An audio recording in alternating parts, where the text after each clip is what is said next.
Hello viewers, আসসালামু আলাইকুম। কী অবস্থা সবার? কেমন আছেন আপনারা? তৃতীয় ব্লগের শেষ পর্বে চলে আসলাম। আগের পর্বগুলো যদি কেউ দেখে না থাকেন, ডিসক্রিপশনে লিঙ্ক দেওয়া থাকবে, দেখে আসতে পারেন। প্রথম পার্টেই দেখেছেন যে আমার আব্বু বিদেশ চলে যাবে, তো ওনাকে পৌঁছে দেওয়ার জন্য এয়ারপোর্ট যাচ্ছি। আমরা এয়ারপোর্টের কাছাকাছি চলে আসছি। আপনারা জানেন কিনা জানি না, দুবাইয়ের বুর্জ খলিফা টাওয়ারে যে শ্রমিকরা কাজ করেছে, তারাই কিন্তু বাংলাদেশ এয়ারপোর্টের তৃতীয় টার্মিনালে কাজ করতেছে।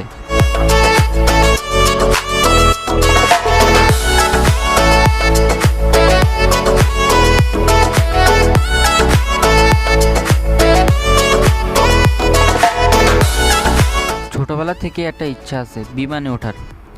ইনশাল্লাহ কয়েক মাসের মধ্যেই ইচ্ছাটা পূরণ করার চেষ্টা করব।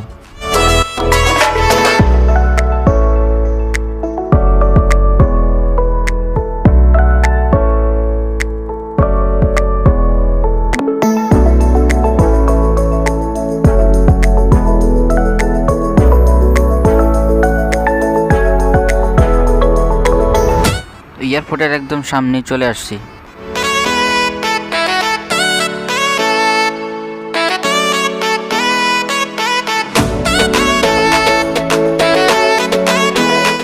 এয়ারপোর্টে আমরা একটু আগেই চলে আসছি, কারণ রাত্রেবেলা এত ব্যাগ ট্যাগ নিয়ে সিএনজিতে করে আসা সমস্যা হয়ে যাবে, তাই একটু আগে চলে আসছি। এখন চারপাশটা ঘুরে দেখতেছি এবং আপনাদেরকেও দেখাইতেছি। পুরোটা ভিডিও দেখার জন্য অনুরোধ রইল সবার কাছে।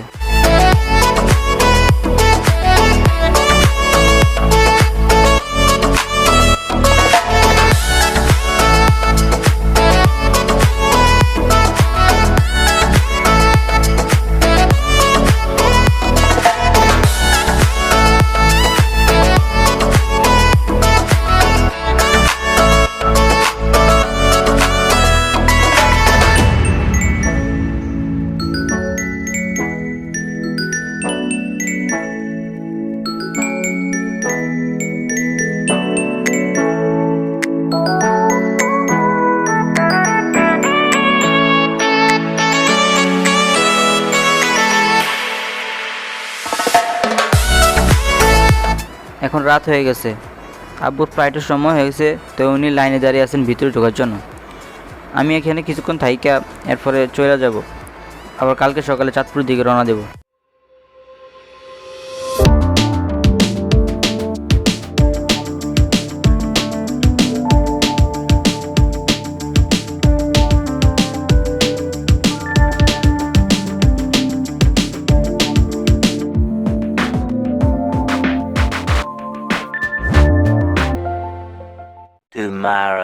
তো ভিউয়ার্স, সদরঘাট চলে আইছি। এই কয়দিন ঢাকা থেকে ভালোই লাগছে, তো কিছুক্ষণ পরেই চলে যাবো আর কি চাঁদপুরে। তো সাব্বিরও যাবে আমার সাথে, ওও আসতেছে, জ্যামে আটকে আছে। তো চলেন আমরা সদরঘাটটা ঘুরে দেখি কি করবো এখন আর।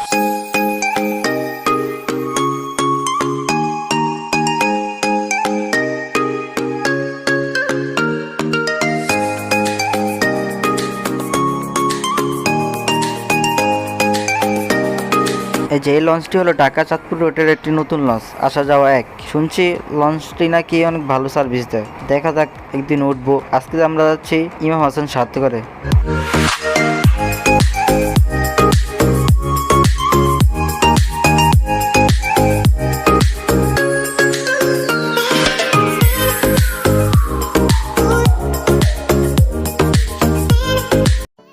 এই যে সাব্বিরও চলে আসছে, তো কিছুক্ষণ মধ্যেই লঞ্চ ছেড়ে দিবে। লঞ্চে উঠলে বসে থাকতে একটু ভালো লাগে না। আমাদের মতো পোলাপানরা লঞ্চে উঠলে কয়বার যে লঞ্চ চক্কর মারে হিসাব নাই। লঞ্চের ভ্রমণটা সবার কাছেই ভালো লাগে। কিছু কিছু মানুষের ভালো নাও লাগতে পারে, তারা একটু ভয় পায়। যারা ভয় পান তারা বড় লঞ্চে উঠেন, তো ভয় পাবেন না।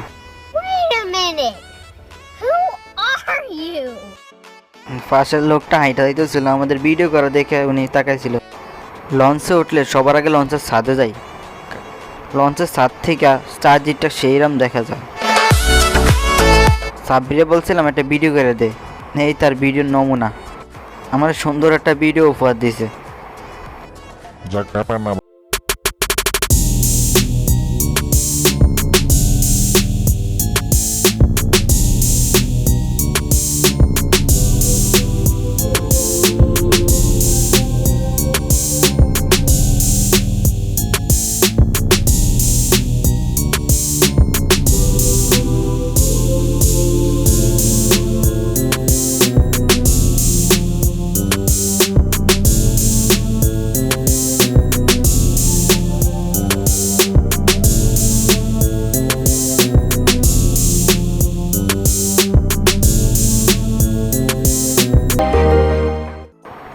লঞ্চ সদরঘাট থেকে ছাড়বে আরও 1-1.5 ঘন্টা পরে।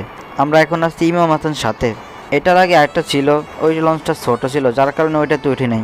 তো এখন 1-1.5 ঘন্টা ঘোরাঘুরিতেই কাটাই দেবো, তারপর আবার 3.5 ঘন্টা পুরো লঞ্চ চক্কর মারতে মারতেই সময় শেষ হয়ে যাবে। বরিশালের কিছু লঞ্চ আছে যেগুলোর বিজনেস ক্লাসে ঢুকলে আপনার কাছে মনে হবে যেন আপনি 5 স্টার হোটেলে আছেন। ওই লঞ্চগুলো যতটা বড় এবং ততটা সুন্দর। বরিশালের গ্রিন লাইন লঞ্চগুলো দেখেছেন হয়তো আপনারা, ওইগুলোর স্পিডে সাইডের ছোটো ছোটো ট্রলারগুলো ডুবে যাওয়ার অবস্থা হয়। বাংলাদেশের সব লঞ্চের মধ্যে সবচেয়ে দ্রুত চলে গ্রিন লাইন।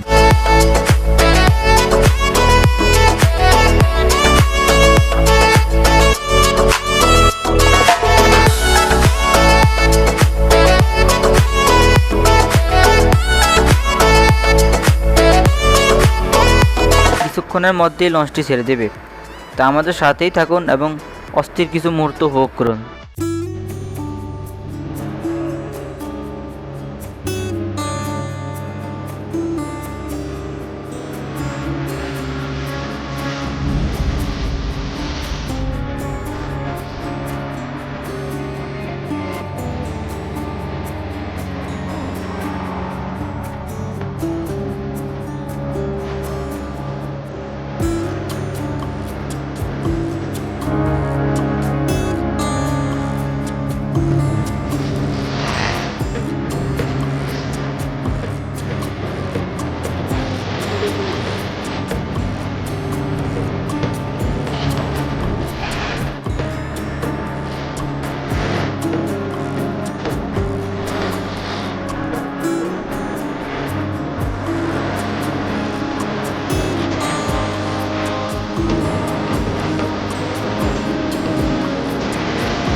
দেখতে দেখতে চলে আসলাম প্রাণীর প্রিয় শহর চাঁদপুরে।